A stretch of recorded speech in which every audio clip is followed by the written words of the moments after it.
Bonjour, ici Angélique Paquette en entrevue avec Stéphane Riopel qui est propriétaire de 2 restaurants, chez Lionel à Boucherville et 425 Fahrenheit à Sainte-Thérèse.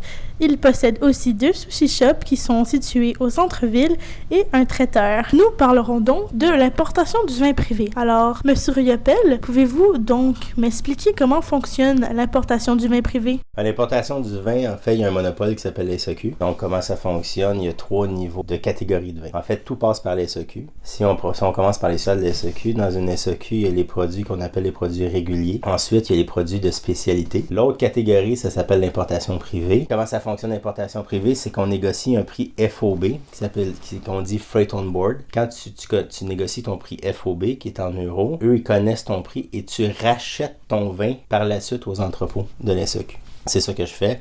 Moi, je fais de l'importation privée pour mes commerces. Le dernier fiscal, on a acheté pour 1 million cost. Puis notre ratio est à peu près 2,9. Ça représente à peu près 3 millions de nos ventes. Donc l'année passée, on a vendu 10,2 millions de chiffre d'affaires. Donc ça représente 30% de nos ventes. Finalement, quand le produit arrive ici en importation privée, comment il fonctionne, comment ils savent que je vais payer. La mécanique financière, en fait, je mets un dépôt à la banque. Je donne une garantie bancaire. Donc j'ai mis 50 000 dans un compte de banque qui est gelé, qui est en faveur de la SAQ. Quand ils ont importé le vin, si j'écoule pas le vin dans mes succursales, eux autres, le 50 000, c'est en valeur FOB. Donc, quelque chose qui à peu près, qui vont payer 4 €, je le rachète à peu près 18 $. Fait qu'ils font des bonnes marges. Puis si je le paye pas et je sors pas le stock des entrepôts à l'intérieur de 150 jours, ils détruisent les stocks puis tirent ma garantie bancaire. Quel genre de permis avez-vous besoin pour importer et comment faites-vous pour l'obtenir? Ça te prend une incorporation qui est dédiée à ça, donc c'est un Québec King. Il faut que tu sois un agent promotionnel de vins spiritueux. Fait que pour faire l'importation privée, pour répondre à ta question, en fait, moi je passe par une agence qui est un de mes amis, en fait, qui lui a un gros volume à la SAQ, fait que j'importe via son agence. Parce que m'ouvrir une compagnie pour gérer un volume d'affaires comme ça, c'est pas assez, parce que le commerce s'achète pour 1 million par année, mais ce qui vient de mon agence présente à peu près 20-25%. Comment votre associé et vous savez comment choisir les vins que vous importerez? On se fait venir des échantillons, des affaires qui sont moins legit. Tu peux te faire venir des échantillons, mais on se fait venir souvent par Purolator dans des boîtes. Habituellement, il faudrait que tu te déclares, mais des échantillons, 1 ou 2 bouteilles. Des fois, on s'est fait venir comme ça. Ou lui, il déguste, puis une relation de confiance. Qu'est-ce qu'il a dégusté? On l'importe. Si, mettons, j'importe une palette d'un produit, puis le vin n'est pas pareil de qu'est-ce qu'il a goûté, mais les gens sont pas à 50 caisses du bonheur. C'est comme une relation, puis il y a aussi une éthique de travail qui se fait entre les gens. Avez-vous des taxes additionnelles à cause que votre type d'information est privé? Non, mais en fait, tout est géré par la SAQ. Dans le fond, c'est la SAQ qui l'importe pour toi. Puis la SAQ fait une bonne marge entre les deux. Le côté positif de la SAQ, je trouve qu'ils sont très gourmands. Par contre, les capitaux restent au Québec puis sont réinjectés au Québec. Si c'était une compagnie privée, évidemment, ça me permettrait d'aller chercher des meilleures marges. Par contre, à la fin de l'année, peut-être les capitaux sortiraient de la province. Quelle est la différence entre les vins du EGA/dépanneur et ceux de la SAQ? En fait, c'est la SAQ qui gère ça. Tu as un réseau à peu près de 400 succursales. SAQ, il y a SAQ Express, Classique, Sélection et 2 signatures. SAQ Signature, c'est comme la très haut de gamme. Mais ROF, dans le fond, c'est Express, Classique, Sélection. Dans ces 400 succursales-là qui distribuent le Québec, puis l'autre, tu as des SAQ. Dans les 400, tu as des SAQ comme on connaît, tu as des SAQ Agence. Tu sais, des fois, tu as ça en campagne, moi, à Macasa, là, c'est écrit SAQ Agence. Fait que c'est des produits SAQ qui sont offerts dans une épicerie dépanneur. Fait que ça, c'est SAQ. Qu'est-ce qui se retrouve là-dedans? Ça se retrouve pas dans les dépanneurs. Fait que dans le fond, le reste se retrouve dans les dépanneurs. Donc, qu'est-ce que tu retrouves dans un dépanneur? Tu ne le retrouves pas les SAQ.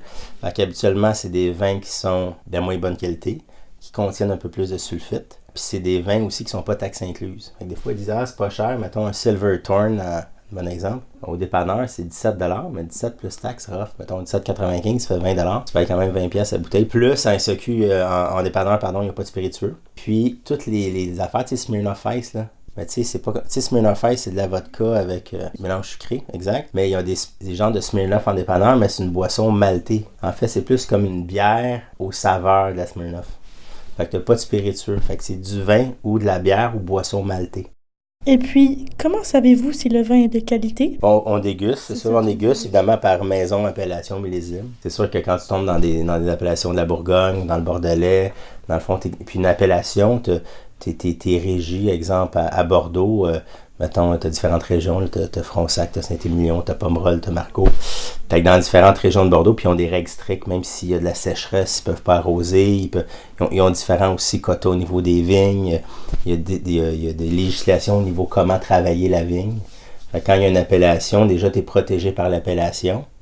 Après, tu connais aussi les millésimes. Tu connais selon la région les bons ou les mauvais millésimes et aussi dégustation.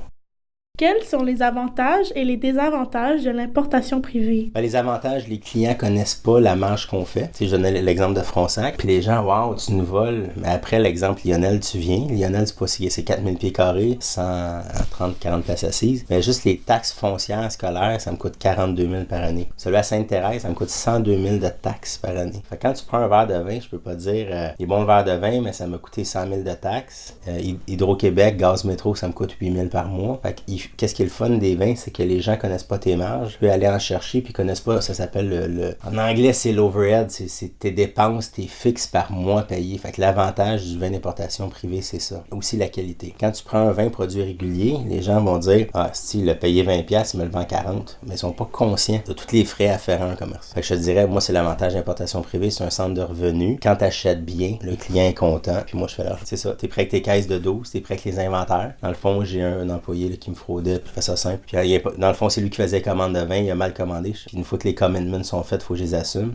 Puis je me suis retrouvé avec 320 000 d'inventaire. Tu sais, 320 000, c'est le prix de mon condo pas payé. Tu sais, dans le sens que ça, il fallait que je le paye. Fait que dans le fond, je le finance avec des marges de crédit, que je paye du 8 ou 10% d'intérêt. Fait que finalement, oui, j'ai des inventaires de vin, mais les inventaires appartiennent à qui? Appartiennent à la banque, puis je paye l'intérêt, puis je pogne avec. Si c'était des produits réguliers de la SEQ, j'aurais pas été obligé de les acheter parce que c'est dans leur inventaire régulier de la SEQ. Parce que moi, une fois qu'ils sont commandés, une fois qu'ils arrivent au port, mon stock est libéré, j'ai 150 jours. Fait que là, c'est ça le désavantage. Puis si c'est des produits réguliers, je pense que je peux même les retourner. Là, je pognais avec. Moi, c'est le temps de Noël, m'en écoulé, mais ça m'a... tu sais, l'argent, l'exemple que je donne souvent, c'est que tu peux avoir un Mercedes, mais un Mercedes, plus de gaz, ça vaut rien. Le cash flow d'une business, c'est ça. Puis tu peux pas dire aux employés, je me suis planté dans le vin, cette semaine, il n'y aura pas de paye. Tu peux pas faire ça. Puis tu peux pas payer les employés avec du vin. Merci d'avoir écouté et merci, M. Riopel, pour votre temps.